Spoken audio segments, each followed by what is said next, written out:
ইরানের সাম্প্রতিক অস্থিরতার পর দেশ জুড়ে শান্তি পুনঃপ্রতিষ্ঠিত হয়েছে বলে জানিয়েছেন দেশটির পুলিশ প্রধান। তিনি বলেছেন, জনগণের সক্রিয় সহযোগিতার মাধ্যমে সন্ত্রাসবাদের ঘাঁটিতে চূড়ান্ত আঘাত হানা সম্ভব হয়েছে।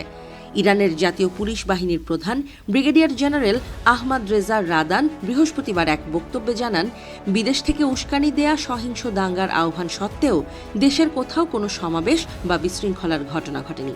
দেশটি গত কয়েক রাতের মধ্যে সবচেয়ে শান্ত রাত পার করেছে বলে জানায় দেশীয় গণমাধ্যম।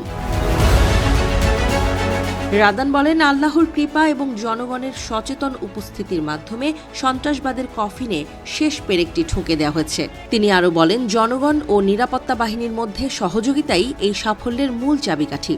গত সোমবার তেহরানের ঐতিহাসিক এনকেলাব স্কোয়ার সহ দেশের বিভিন্ন স্থানে লাখো মানুষ সমবেত হয়ে সাম্প্রতিক সহিংসতা ও বিদেশি হস্তক্ষেপের বিরুদ্ধে বিক্ষোভ প্রদর্শন করেন এবং ইসলামী শাসন ব্যবস্থার প্রতি সমর্থন জানান। ইরানের কর্তৃপক্ষ জানায়, সাম্প্রতিক অস্থিরতার সূত্রপাত হয়েছিল কিছু ব্যবসায়ীর শান্তিপূর্ণ প্রতিবাদ থেকে, যা মুদ্রার অস্থিরতা ও উচ্চ মূল্যস্ফীতির সঙ্গে যুক্ত ছিল। এই অর্থনৈতিক চাপের জন্য যুক্তরাষ্ট্র ও ইউরোপীয় ইউনিয়নের আরোপিত নিষেধাজ্ঞাকে দায়ী করছে তেহরান।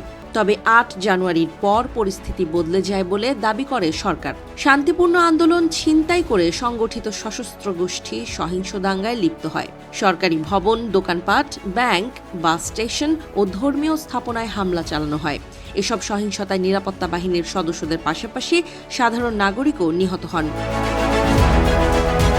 ইরানের কর্মকর্তারা বলছেন, তাদের হাতে এমন প্রমাণ রয়েছে যা অনুযায়ী বিদেশ সমর্থিত সন্ত্রাসী গোষ্ঠীগুলো অস্ত্র ব্যবহার করেছে এবং পরিকল্পিতভাবে নিরাপত্তা বাহিনী ও বেসরকারি নাগরিকদের লক্ষ্যবস্তু বানিয়েছে। এজন্য যুক্তরাষ্ট্র ও ইসরায়েলকে সরাসরি দায়ী করা হয়েছে। এদিকে ইরানি সেনাবাহিনীর প্রধান কমান্ডার মেজর জেনারেল আমির হাতামি বলেন, দেশের শত্রুদের যে কোনো ষড়যন্ত্র মোকাবিলায় সশস্ত্র বাহিনী প্রস্তুত। তিনি জোর দিয়ে বলেন, এই সংকট মোকাবিলায় সবচেয়ে গুরুত্বপূর্ণ ভূমিকা রেখেছে আমাদের জনগণ।